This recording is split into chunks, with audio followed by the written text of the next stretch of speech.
Bienvenue sur cette émission Menu Plus. Nakati ya site nabino bolinga kamingi, site nabino bopona, site nabino obozwa lokola lié de informations, lingalamania.net, ONDMUSI Kokotisa, le leader Pinzambi à la lettre R. Ritpunga qui est moi, le FBI. Donc, vraiment merci à tous les téléspectateurs qui m'ont donné la chance d'entrer dans leur maison pour faire passer de bons moments ensemble avec eux. Vraiment, cette semaine, c'était la semaine Pascal.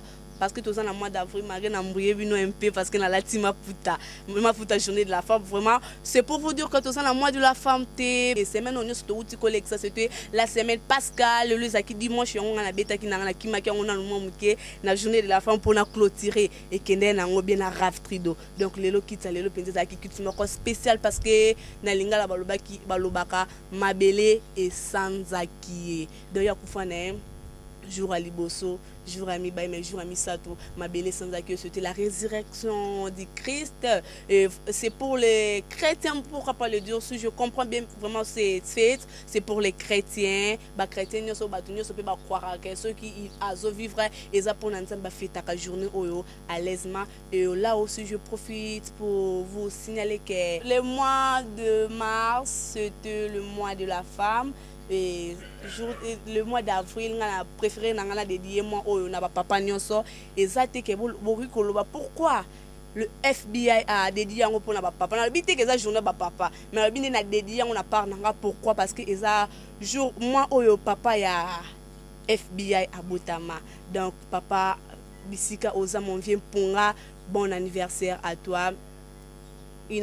Encore une année de plus, vraiment, ce n'était pas vraiment facile pour moi. Dire Ebenezer, profite de ces temps de la grâce, de dire Ebenezer, parce que jusqu'ici, le Seigneur t'a toujours secouru. Il y a plusieurs parents qui sont décédés, mais jusqu'ici, le Seigneur prend toujours soin de toi. Vraiment, si tu vis, laisse-moi te dire que si tu vis, c'est grâce à ce bon Dieu. Papa du Ebenezer, encore une fois, vraiment, je t'aime beaucoup. Jean-Claude Mbouyamba Ponga, bon anniversaire. Là, je vois aussi ma princesse, qui est l'une de mes filles, Frenu Ndala, qui vient aussi de totaliser aussi 3 ans. Donc, bon, botama na mois d'avril, mais il fait pas ça Pascal na Pascaline. Mais bapesa na bango bapesa bango bakombo anate mais ekenda ki quand même bien bon anniversaire bisika boza la bien na dédié bino journée oyo eza mois oyo ya avril eza penza pona ya papa ya Ritipunga donc papa nyonso bozo talanga penza na dédié bino mois oyo penza boke ekenda kanango bien d'abo se comporter ezala nango bien bozala lokwa ba vie jalouté pour sopa kanango papa bisiko za toutes des bonnes choses. Du fond de mon cœur, je te dirais que je t'aime beaucoup et je t'adore. Et Kolovina TV Kitoko.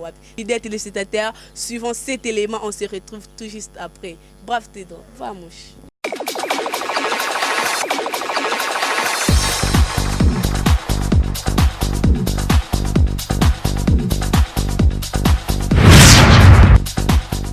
Ngana qui déjà déclaré na diable tant on a déjà dans un kata libomu. Parce que le diable a déclaré que moi, déjà âge il y a 2 semaines, le diable a réclamé moi, n'a pas besoin de marque d'identité ou une marque diabolique. Alors, le diable a reçu ça qui réclamé une marque où il y a diable, je peux dire, donc façon qu'il y a très bizarre, dans matanga vers minuit en plus. Donc, on a qui considéré le rôle la grand-père. Oya sorcier na botama na matanga donc bref c'est un peu ça pour na bato bazoluka koyeba en tout cas ko botama évangéliste Paul ezalaki bongo mais na c'est le comment ko diable jamais a réclamé muto azana ne lo côté diable a réclamé toujours muto azana eloko nzambe muto azana donc pour que abotama na marque oya ye pour que badon ya nzambe et ça la musala te yango mona ka soki muto tina monde wana il faut atteindre la grandeur en ça parce que ce n'est pas facile et ça musuba kuta na monde wana babima invité musuba bima ya ça bien dans le Seigneur. Magie rouge, yango vivara na makila. Alors, mission na kata magie rouge, na na kata taxi. Na koza na voiture na koza pe na mutuka na ngam na kota mula na ngote. Fona na taxi o bato na mission ngeza ya ko envoûter chauffeur. Ko sali sa accident, bato kufa ponga na makila. Magie rouge et vara. Mais je me souviens un jour, ça lango plusieurs fois. Na kata mboko Kinshasa, nazalaki na 3 fois. Bon Congo na virage ya Kikuta mais na rond-point juste na virage la place où tous les c'est à bas Congo basanaka. Bana sambe babungi trop. Na ba awa to beli sur les faux centres. Alors ba faux centres on ba luki telema, c'est pourquoi mon frère na ki binonga na sana mboka Angola na sale plus ou moins 42 émissions na kata mboka Congo. Na tamboli na plus ou moins 43 églises na kata mboka nanga Congo. On atangi même ba komba ba centre mususu. Je me souviens na mutuka moko. Bien pour na sali accident mais il a un problème. Ils allons mettre tous les numéros et simbati. Alors deuxième endroit pour na zonga question, ils en a pont ya bango. Troisième ils en a pont maréchal na mati. Plus soit mengu asa représentant numéro 1 de yakati ya mai wana poye amibwaka na sina bana na se ya mai pendant que osali la débat donc akoma des morts vivants. Ngana sana besoin que bana nzambe ba ba vérité. Car la Bible dit que vous connaîtrez la vérité et la vérité vous affranchira. À travers vérité bokoye ba le lobby de le Seigneur. Ça va preuve on a zopé ça va preuve moko tangible. Nazo longo la chaussure nanga, nazo longo la veste nanga, na la kibino ba caché ba betaka ba sataniste. Alors ba chantre mais ba so wanga na kibasa na kata makambo wana te.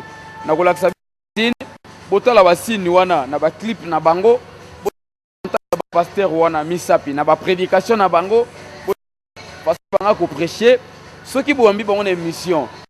Nazo longo la chaussure nanga ya droite samba la chaussure botala basini oboromona na kati.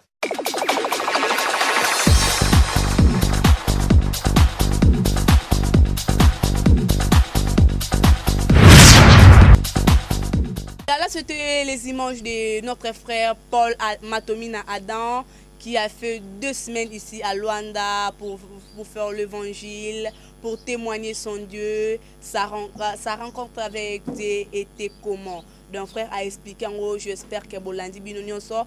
Et c'est la raison pour laquelle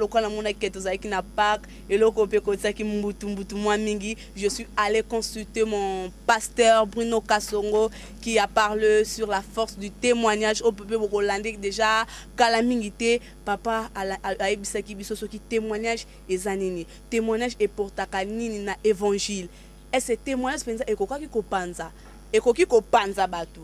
Et le pasteur beaucoup découvrir kalamingité oyo alobela a parlé kibiso sur la force du témoignage, sur quoi les témoignages dans la route koloba donc aloba ki moi ebele boso landa biso na site oyo nazo rappeler bino ketoza na Lingala Mania dans Moussala et les Kamalobana et Belenga Lobakalanga Mingite, mais je dis le dirai toujours que je suis là pour vous amener dans le vrai et non dans le faux.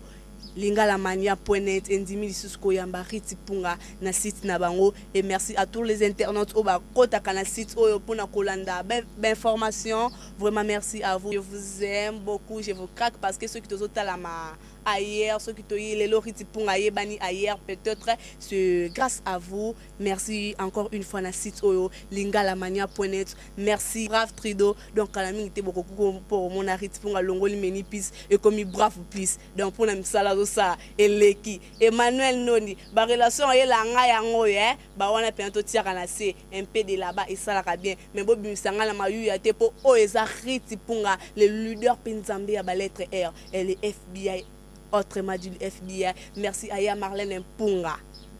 Nous cœur sabé vieux jaloux qui moi na nazoya mabe nazo pekisa. Merci à Nicole Punzu ya oya kocha kale kinema akochanga na ndenga mabeta kochanga na ndenga bien et fidèle téléspectateurs wana nous élément oya pasteur Bruno Kassongo qui nous a parlé sur la force du témoignage. On se retrouve tout juste après. Raph Trido, c'est parti.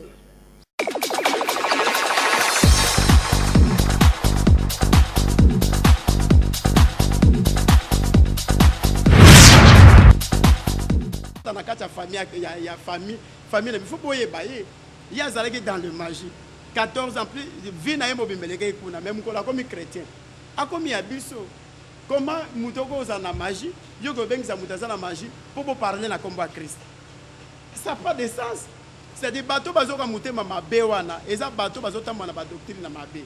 Parce que moutou jamais okoki kozala que ozana kati ya pratique wana obenga bo évoquer na compte ya même pratique et ça na sens royaume eza royaume ezaka divisé ezaka royaume à Satan mais royaume eza na royaume à unité ezaka royaume ensemble. Moi je pensais que tous les chrétiens bakokoza de sengo po mona ke mutu moko azalaki na kati ya magie nzambe asali grâce à bimisi nde bato nyonso bakoka kosepela wana eza meme motema ya yesu esepeli mais mutu aza na kati ya magie aya kosoutenir na kati ya magie ça pas de sens eloko moko nasepelaki na ndeko wana frère Paul nasepelaki na ye alobi boyo na batémoignage na apesi biso basigne nyonso ebandaki kotalisa ke apratikaki na kati ya magie alakisi biso alobi ke non na kati ya satanisme parce que alakisi biso différence un sorcier aza nani magicien aza nani sataniste aza nani mais bilembo ya pesaki alobi ke na lokola droite nga na kolokola sapate na nga bomona lokolo na nga soki nazali na même pratique na ye ya yebisi bango abiki bato nyonso bokoyamba bango na lokolo na bango à droite babetaka bakache moko etikalaka elongwaka nango te ya alakisi yango na télévision bato bamoni yango alakisi bakache babetaka na mokongo na ye donc tout sataniste bakache wana ezali epe elongwaka nango te mais ntango yo omonike basite kombo na yo te mais basite baevre no bato baremarke leka na télévision dementir yango boya yango ke eza bongo te prouve mpo ye azolobaki ye azoconfirme bango biso tozala kuna te ye mutu amona bango ye mutu azala na bango ata lelo bango bazondima yango te mais nga nakoboya yango te parce que na makomi ya nzambe ezali ntango bazoloba ke y aura certains groupes de gens certains groupes abandonneront la foi c'est que parmi les certains ceux que ekutami na yo na kati eza déjà ke yo mpo kwei na makambo wana lobi nango okoluka odefendre yango te parce que bilembo ezolakisa ke osi obungi ezali susi na biso eza nini église ezozwa garde ya koyeba ke na ntango tosi tokomi satan aza koevre satan aza spirituel soki nanu bible ezoloba ke mpo bato balingi kotanga bible te bible ezoloba ke omona place moko babi ke david kutu david bible ezoloba l'homme selon le cœur de Dieu satan a excité david de commettre les péchés nzambe ayebisi kosala dénombrement ya bana israël te mais balobi ke moto asali a excité nani c'est Satan a excité, a posé acte wana, mais a eu conscience et a compris que j'ai commis un grand péché. A ce n'est pas un ensemble, c'est un bolimbisi. Mais pourquoi baton a pas besoin d'un enseignement? Tout deuxième exemple. Balobi que Pierre a fanaki na Yesu. Pierre a fani na Yesu. Oya yebaki Yesu. Yesu parla de sa souffrance, parlant de sa mort, mais Yesu aza ko expliquer ndenge ni makambo ko yela ye. Pierre ayoki mawa. Na place ya mawa ayebisi Yesu yebisa tata alongola pasi wana. Réponse à Yesu ezaki nini? Abi arrière toi Satan. C'est que Satan a ko influencer pays. Mais na bande ko na biso oyo. Ce que Satan ça influencer. Zonga ils ont un problème te. Ils a pété parce que Satan a fait sa influence na bato ba ebinzambe. Muto ayebinzambe nde bayaka miko bundisa ye. Bato wana bakoki ko dans les bons. Mais ce qui ba yebi que évangile oyo bango bazo mema eza contradiction na makambo oyo lelo oyo biso tozo te ya lelo. Il faut pas zonga. Royaume ya Satan et panzanaka mais ensemble ko za la diviser. Et voilà, très chers internautes, nous chutons déjà vers la fin de cette émission. Ménipis et Papa n'a pas la prochaine émission Otokoyamba. Papa pour tout ça la suite, deuxième partie à thème Nabiso, la force du témoignage. Papa au cours d'année car attend li papa pour tout la bassine wana. Ngaza langa lokoya Marlène interprète abi pesa communiquer au sabe. Donc na linga koye banyo sur même pesa pour FBI.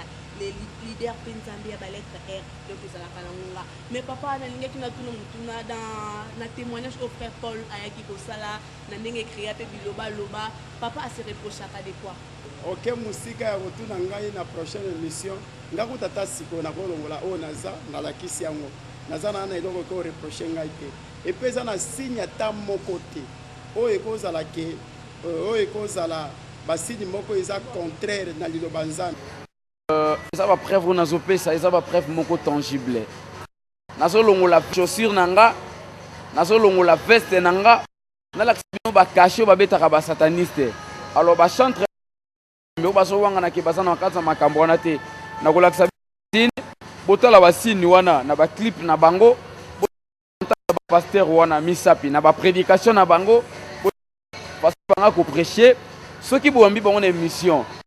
Nazo longola chaussure nanga ya droite ça va la chaussure botala basine au boromona na kati papa a se reproché pas de quoi ok musika ya kotuna ngai na prochaine émission ngakuta ta siko na kolongola oyo naza nalakisi yango naza na eloko ko reproche ngai te epe eza na signe ata moko te oyo ekozala ke oyo ekozala basigne moko eza contraire na liloba nzambe nayebi te en tout cas nandimi te je ne me reproche de rien sauf que moi je suis très content parce que na musala oyo mpo nasali awa même une église na biso locale nzambe asali makambo ebele ya kokamwa mpe ya minene ezalaki na bato mosusu basala bapratike wana ngai nafanda na bango nayeba yango te a partir ya koleka ya témoignage ya Paul na découvrir lisusu makambo ebele parce que bato bayeki mpe kotémoigne bakotaki na bureau bato bayeki koconfesse mabe oyo bon basali nayambaka bamagicien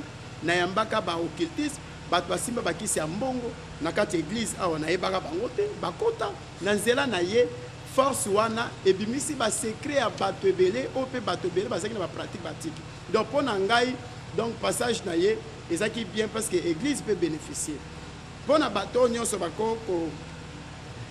kolanda batémoignage na ye bien aimé témoignage eza na force moko oyo esalaka ke église ya nzambe ezwa force nango parce bazopesa lokumu na yesu soki lelo bino bozoloba ke moto abongoli motema ye na vie christianisme bozoboya ye seke yo ndoza mwana nzambe te comment yo koboya moto azalaki dans les faux aye okoma dans les bons yo ozolingo yamba ye te et puis royaume eza ya yo te biso tozokamba yango te na makambo oyo nyonso lelo kokokoma bible ezoloba ke car le mystère de l'iniquité agit déjà il faut seulement que celui qui les retient encore ait disparu.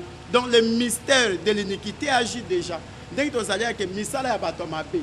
Donc bango nande ba koloba parce que ce que ça dit yo bazolo ba bazo citer batani komba ndokité yo bandi ko s'agiter. C'est que yo moko yebi parce que mututé o ba ko koloba batani komba mututé mais bato ba s'agiter na ba forme nyonso. Ezala même ba sali nzambe ba s'agiter. Mais comment on va s'agiter si on a un problème? Les musiciens chrétiens vont s'agiter. Même les frères en question vont s'agiter. Bien aimé, si on a un cambouté, on va dans les calmes. Moi, je suis très calme, très calme. Et puis, dans les missions, on va répondre sans problème. Si on a longola, ça pas ta longola. Longola chemise, on a longola, nazana est l'autre côté. Et puis, on va tirer le monde dans la bassine. Yango balobaki que le bleu n'a livré. Et cause à la bilanga moko biso na bango tozana kati ya champ moko évangile mais mbuma oyo zanango e batamate yango na mbuma na oyo bino bozo sala ezomona na bato nyonso bazomona ba mbuma wana c'est-à-dire atoyo batami ekobima yesu balobaki na yesu nini balobaki non yesu bikisa na melima Belzebul bazelaki ti Belzebul yango etikala mwana te soki mbozela mpona nga bo bando yoka nde évangile nde bato bakondozonga na nzela mais tokotikalaka kotika côté ya vérité parce que bango bazali pe bako intimider biso te c'est sans piquer connaît l'affaire donc libanga neza na mokolo nango mais pasteur nalingaki oloba ya mot de la fête parce que tout aussi ça déjà émission na biso okolobela ba internet ndeso bazolanda biso de part et d'autre okolobela bango nako pesaka merci na bino bato boye ko consulter biso poto ba koloba ko éclairer quand même opinion bana nzambe faut baza toujours prudent conseil na kopesa bango moni tokomi déjà dans les mauvaises heures dans les mauvais jours parce que apôtre Paul alobi yango Jésus alobi yango ba prophète alobi yango na bileko ya tango ya suki eza na ba bilembo ebele il faut tomona yango bible ezolobela biso eloko moko passage moko ezoloba ke il faut tozala na souci ya koconnaître vérité parce que soki toza na souci ya koconnaître vérité te donc nzambe akotindika biso sous dans l'esprit égaré matokobunga or et pourtant yesu aza na besoin ke bato babunga te bakende na royaume des cieux eloko eza plus important kende na église sambela mais tala bisika ozosambela tala évangile bazoteya yo tala bapratique ezosalama nga lelo naza na pasi ya koloba ke bato oyo bateya biso évangile lelo soki lelo bazobunga nazokamwa te nakozwa titre exemple moko papa mosusu bateya biso nazoloba bapapa parce que bawana basi bakoli déjà mais bango nde bateya biso balingele babanda koteya biso ke no batoge eza mabe batoge eza basigne diabolique mais bango wana bazongi na batoge bango wana lelo bazoteya bateya biso batoge epuis lelo bango baza na batoge dernièrement boyambanga na émission moko awa tolobeli sur le mariage bango wana banda loba ke mariage eza mabe que divorce eza mabe mais bango wana baza bato ya liboso baza kodivorce ozomona ke bazotorde kaka makambo oyo bango bazwaka biloko bango baboya kango oh non biloko eza mondaine au moins bato mosusu bakoma même kodirige baéquipe ya football mais ozomona ke tozo remarke ke makambo bango bateya biso yango te oyo bango bazosala c'est-à-dire lelo tozo comprendre ke tokomi na eleko mabe place nyonso mwana nzambe ezali fungola misu zala lokola badisciple abere kolanda sentiment ya mutu te landa vie na yo mutu soka milingi te aoboma eloko liboso vie spirituelle na ye lelo oyo baplace tozokende totalaka bisika tozokende kokende te mpo église wana bato baza ebele kokende te mpo église wana bato baza moke me kende place oyo vérité ezali yoka vérité parce que ozokende mpo bongisa ame na yo mpo lobi okutana na mokonzi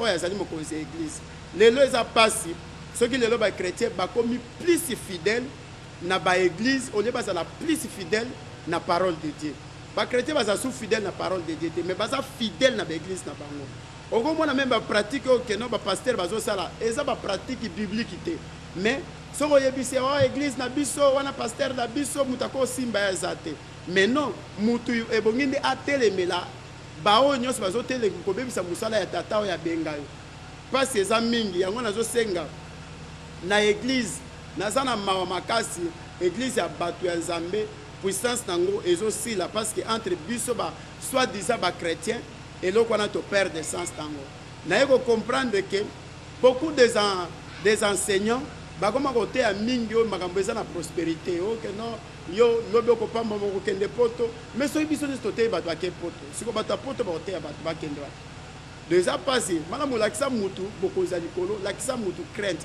lakisa mutu kobanga mabe lakisa mutu nzambe eloko eza plus important yango wana kosenga bato nyonso partout dans le monde oyo balandi biso ezala plus fanatique ya parole de Dieu linga yesu na motema na mobimba tika kolanda basentiment babiloko na nyonso tokokufa mais na suka nango kokende wapi biloko wana eza vraiment passé conseil na kopesa particulièrement pour l'église place nga nazali vraiment beau soutenir toujours bato yaka pour la vérité bazala toujours combattre nayebi que na kima télévision batan ebele mais Dieu m'a convaincu qu'il n'a affronté vérité parce que je suis appelé ya kosa la vérité soki lelo nga na tei évangile na tei yango lolenge ezate eza lokola ke na kokisi mission na ngai te oyo nzambe apesi nga na mokili yango nazotanga dernier verset po nako pesa pe bandeko na biso verset mukanda ya nzambe ndenge ezoloba na biso apôtre Paul azoloba na biso na 1 Corinthiens 9 verset 16 si j'annonce l'évangile ce n'est pas pour moi un sujet de gloire soki nga naza koannonce évangile mpo na ngai eza sujet ya gloire te ndenge nazolobela vérité mpo na ngai naye komikumisana te na télévision mpo na ngai naye kokumisama te na internet mais car la nécessité m'est imposée tokomi na ntango nécessité ya liloba nzambe eimpose ngai naloba yango eimpose ngai natanga vérité na ndenge église ya bato ezokufa bible bakisi malheur à moi si j'annonce pas l'évangile nga lelo soki na koannonce évangile te eza mapora nga nazomona église ezokufa nazomona bato bazobunga nzela nazomona bato baza lisusu na bonzambe te na bato oyo bateya biso makambo oyo lelo babungi nzela tozokende église ya nzambe ezokende yango nasengi na bato nyonso bazolanda nga soki oza mosala ya nzambe oyebi kobunga yeba ke lifelo ezozela yo zonga na nzela lifelo ezozela mwana nzambe oyo nyonso bino bokanga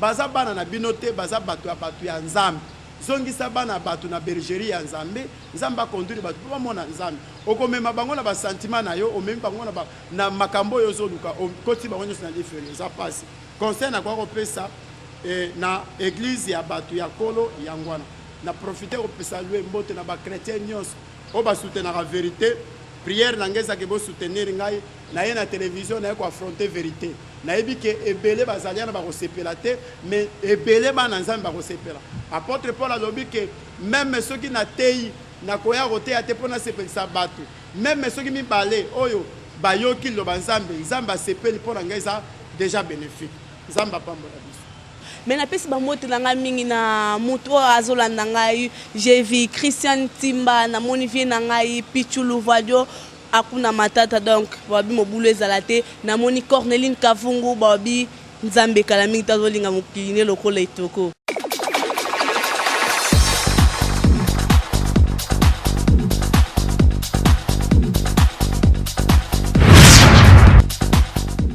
retour sur ce beau plateau boyo qui bien que kala mingi te nzamba zo linga mokili lokole toko dans to miyebela soki na mokili koya soki to kozala banani ya Marlène Mpunga ya yo yango wana yo mipesa komo nuki osabe kuna pour le nuki osabe.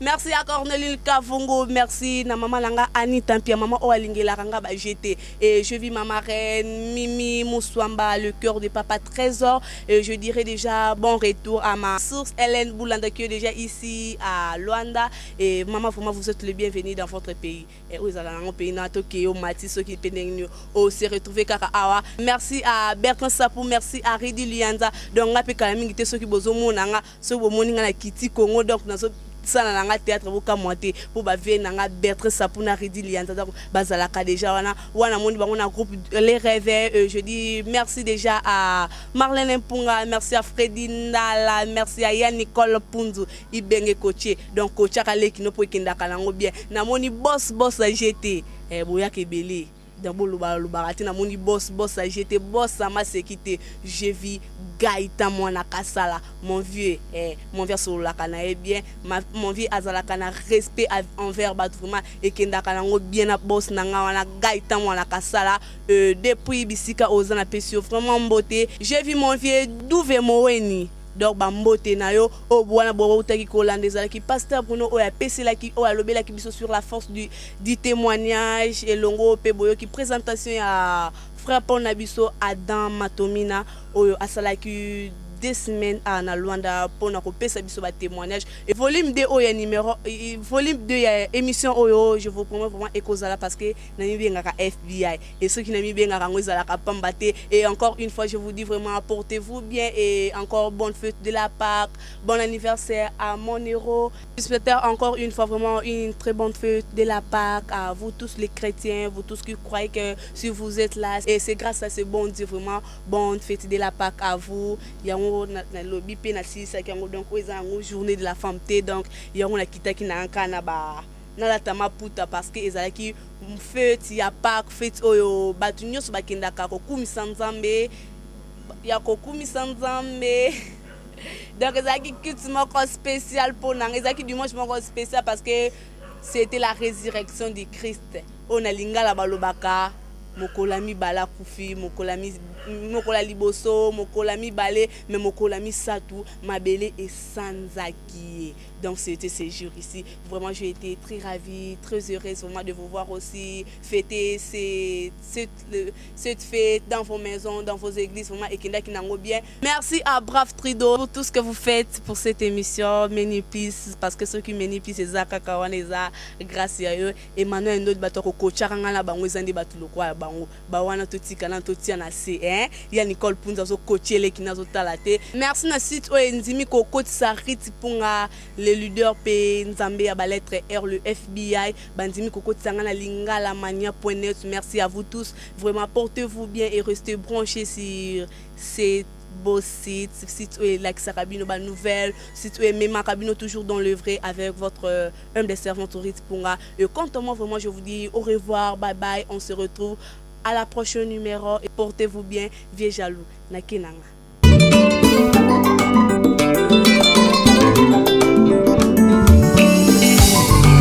na jinaya botondio yokalo embo oyo yasika yambalo embo oyo yasika mwana yembo oyo yamawa kolo na shengi se bolingo oyo yashele ya kolona akobuka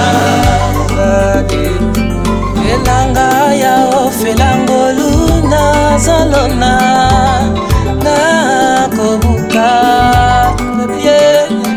elanga ya ofelango luna zalona na kobuka ngaina kobondela ya kokola kofukama Yesu ngana kokola ayo Alléluia amen amen amen amen. Maintenant tous nous allons se lever nos mains pour récolter ce que nous avons perdu autrefois. Car Jésus dit que nous allons récupérer même ce que nous n'avons pas semé. Alléluia. Amen. Amen. Amen. Amen. On y va. Lipate ya mbuloyo elala ya ngai. Lipate ya mbuloyo elala ya bino. Namwana nelaka nakoma. Lokola Yosefu mwana nelaka.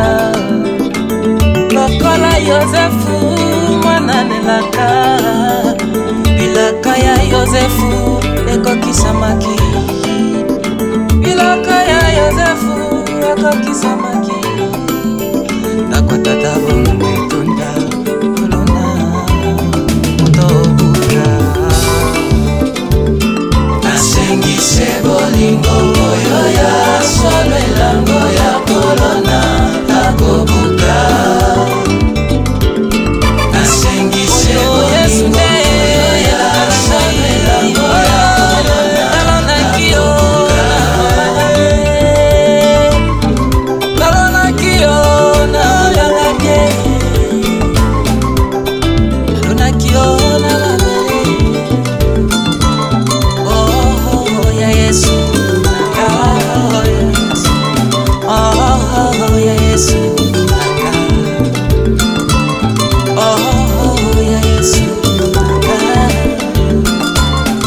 Oh ya Yesu. Nasengise